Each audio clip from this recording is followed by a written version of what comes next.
7월 11일 확신에 찬 기도. 오랫동안 아이를 갖기 위해 노력했던 리처드와 수잔 부부는 수잔이 임신했을 때 아주 기뻐했습니다. 그러나 산모의 건강 문제로 아기가 위험하게 되자 리처드는 매일 밤 아내와 아기를 위해 깨어 기도했습니다. 그러던 어느 날 밤 리처드는 하나님이 돌보아 주신다고 약속하셨으니 이렇게까지 열심히 기도할 필요가 없다고 생각했습니다. 그러나 일주일 후 수잔은 유산하고 말았습니다. 리처드는 몹시 실망했습니다. 기도를 열심히 하지 않아서 아기를 잃은 것은 아닐까? 라는 생각이 들었습니다. 처음 볼 때는 오늘 본문 속 비유도 그렇게 말하는 것 같이 생각됩니다. 이 비유에서 이웃은 오로지 친구의 성가신 끈질김 때문에 친구를 도와주러 잠자리에서 나옵니다. 이런 식으로 읽으면 이 비유는 마치 하나님은 우리가 계속 귀찮게 졸라야만 우리의 기도를 들어주시는 것으로 해석됩니다. 그리고 열심히 기도하지 않으면 하나님은 아마 우리를 도와주지 않으실 거라는 것입니다.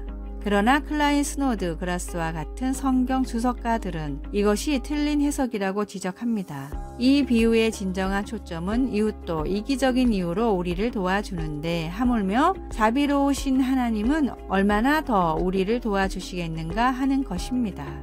그러므로 우리는 하나님이 결함 있는 인간들보다 더 위대하시다는 것을 알고 확신을 가지고 간구할 수 있습니다. 하나님은 결코 이 비유에 나오는 이웃이 아닙니다. 아니 그 반대이십니다.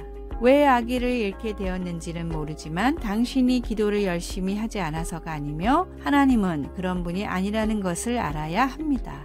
말씀. 너희 중에 아버지 된 자로서 누가 아들이 생선을 달라 하는데 생선 대신에 뱀을 주며. 누가복음 11장 5절에서 13절. 찬송 361장 기도하는 이 시간. 기도. 오늘도 하나님께서 저희 기도를 들으시고 응답하시리라는 확신을 가지고 또 중요한 것은 제 말이 아니라 하나님의 선하심이라는 사실에 감사하며 저와 다른 사람들의 필요를 들고 하나님 앞으로 나아갑니다. 아멘.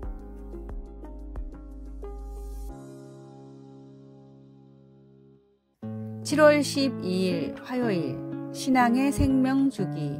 세계를 움직이는 50인의 사상가 중 한 명인 찰스 핸디는 생명의 주기곡선이라는 이론을 만들었습니다. 모든 기업이나 국가, 심지어 유행하는 상품들도 시작과 끝이 있고 그 과정이 도입기와 성장기, 성숙기를 거쳐 결국 소멸한다는 것을 나타낸 그래프입니다. 대부분 성공적인 기업이나 상품들은 초기에는 천천히 성장을 하다가도 궤도에 진입을 하면 갑자기 폭발적인 성장을 합니다. 그러다 유명해진 성숙 단계에서는 속도가 점점 퇴화되며 정체됩니다. 여기서 새로운 동력을 얻어서 다시 올라가지 못하면 심지어 전 세계가 열광하던 어떤 것이라도 갑자기 소멸해 버립니다. 찰스는 특히 도입기와 성장기에서는 한 번의 실수로 모든 것이 무너져 버리는 특이점과 성장기와 성숙기에서 안정을 추구하려다 새로운 성장 동력을 못 찾고 소멸해 버리는 변곡점이 있어서 이 단계에서 새로운 시도를 하지 않으면 지속적으로 발전하지 못하고 소멸된다고 주장했습니다. 어쩌면 신앙의 주기도 이와 비슷합니다.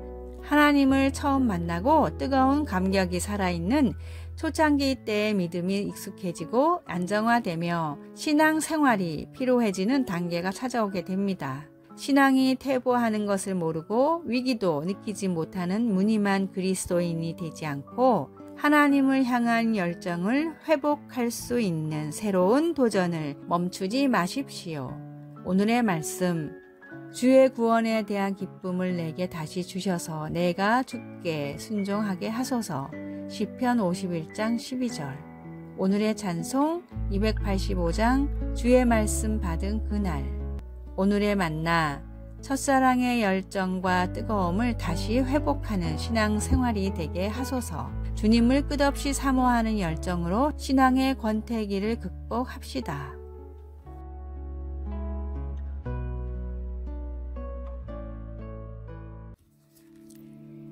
7월 13일 수요일 하나님의 도움을 구하기. 1800년대 후반 메뚜기 떼가 미네소타주로 내려와 무려 5년간 농작물을 훼손시켰습니다. 농부들은 타르를 사용하여 메뚜기를 잡고 밭을 태워 메뚜기 알을 없애려고 노력했습니다. 굶주림 직전까지 간 많은 사람들은 절실한 마음으로 주 저녁에 걸쳐 기도의 날을 정해서 함께 하나님의 도움을 구하기를 원했습니다. 이에 동의한 주지사는 4월 26일을 기도의 날로 잡았습니다. 함께 기도하기를 마친 후 며칠 동안 날씨가 따뜻하여 메뚜기 알들이 부화되기 시작했습니다. 하지만 나흘 후 놀랍게도 갑자기 온도가 영하로 떨어져 애벌레들이 모두 죽어버려서 많은 사람들이 크게 기뻐했습니다. 이제 미네소타주 농부들은 다시 옥수수와 밀 그리고 귀리를 추수할 수 있게 되었습니다. 여호사밧 왕의 통치 기간 동안 하나님의 백성들을 구원한 것 또한 기도였습니다. 강력한 군대가 그를 대적하러 온다는 소식을 접한 여호사밧은 하나님의 백성들을 불러서 기도하고 금식하게 했습니다. 백성들은 이전에 하나님께서 어떻게 그들을 구하셨는지 기도로 하나님께 상기시켰습니다. 그리고 여호사밧은 견책이나 전염병이나 기근 같은 재난이 그들에게 닥쳐온다면 하나님께서 들으시고 구해 주실 테니까 하나님께 부르짖겠다고 말했습니다. 적군의 침략으로부터 그의 백성들을 구해주신 하나님은 우리가 고통 중에 부르짖을 때 들으십니다. 그것이 인간관계의 문제이건 자연재해의 위협이건 모든 염려를 기도로 하나님께 올려드리십시오. 그분께는 어려운 일이란 없습니다. 말씀. 만일 재앙이나 난리나 견책이나 전염병이나 기근이 우리에게 임하면 주의 이름이 이 성전에 있으니 우리가 이 성전 앞과 주 앞에 서서 이 환난 가운데에서 주께 부르짖은즉 들으시고 구원하시리라 하였나이다. 역대하 20장 9절. 찬송 365장 마음속에 근심 있는 사람. 기도. 하나님은 세상과 그 속의 모든 만물을 만드셨습니다. 만물의 질서를 회복시키시고 사랑하시는 당신의 백성들을 회복시켜 주소서. 아멘.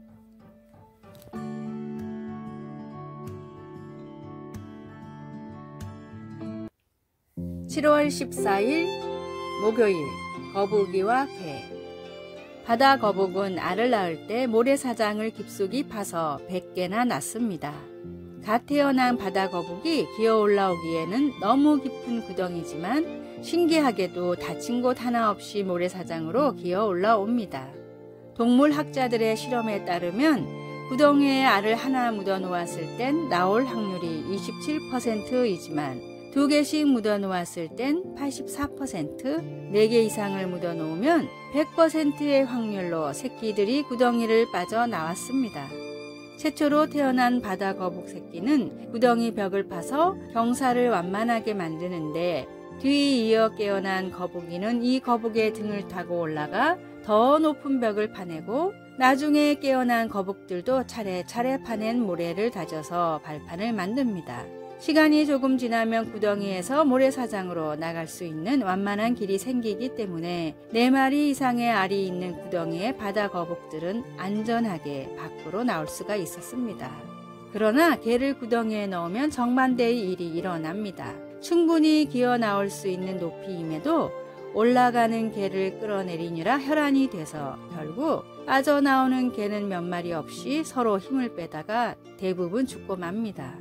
위기일수록 필요한 것은 끈끈한 협력입니다.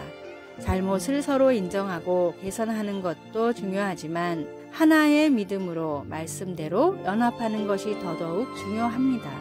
하나님을 믿는 성도끼리의 거룩하고 아름다운 연합으로 신앙의 위기를 지혜롭게 극복해 나가십시오. 오늘의 말씀. 아무 일에든지 다툼이나 허영으로 하지 말고 오직 겸손한 마음으로 각각 자기보다 남을 낮게 여기고. 빌립보서 2장 3절. 오늘의 찬송 475장 인류는 하나 되게. 오늘의 만나.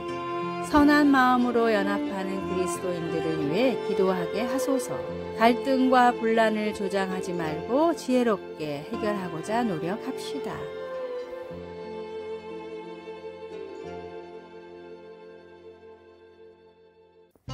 7월 15일 금요일 빛과 소금이 되는 이야기. 허리를 힘있게 묶고 일하는 분.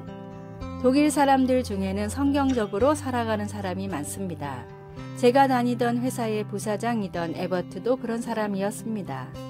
저는 그 회사에서 10년간 일했는데 그의 성경적인 고결함을 말해주는 사건이 있었습니다.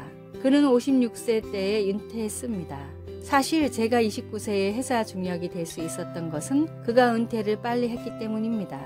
그가 일찍 은퇴한 이유는 큰 회사 설립에 성공했고 재정적으로 여유가 있었기 때문입니다. 그는 더 이상 세상적인 성공을 꿈꾸지 않고 평범한 가장으로 돌아가 자기가 세운 회사에 컨설팅이나 해주면서 살고자 했습니다. 그런데 그가 고용하고 승진시킨 그 중역들이 그를 고용해주지 않았습니다. 그는 큰 상처를 입고 저를 찾아왔습니다. 저는 그에게 함께 사업을 하고 수익은 똑같이 나누자고 제안했지만 그는 자기가 일한 만큼만 보수를 주면 된다고 했습니다. 그리고 처음에는 일주일에 하루 정도만 일하고 회사가 바빠지면 근무 시간 중 반 정도만 일하겠다고 했습니다. 하지만 곧 회사가 바빠지자 그는 근무 시간의 4분의 3가량 일하고 일한 만큼만 월급을 받았습니다. 그는 항상 저보다 먼저 일어나 회사 문을 열고 커피도 자기가 직접 내렸습니다. 그는 하나님의 말씀 그대로 자기 허리를 힘있게 묶고 일하는 분이었습니다. 힘있게 허리를 묶는다는 말은 자기가 맡은 일을 열심히 한다는 뜻입니다. 그런 그가 있어서 저는 더 열심히 일할 수 있었습니다. 지극히 작은 것에 충성된 자는 큰 것에도 충성되고 지극히 작은 것에 불의한 자는 큰 것에도 불의하니라. 누가복음 16장 10절. 아래의 빨간색 글자 구독을 누르시어 더 많은 전도의 열매를 맺으시기를 기도합니다.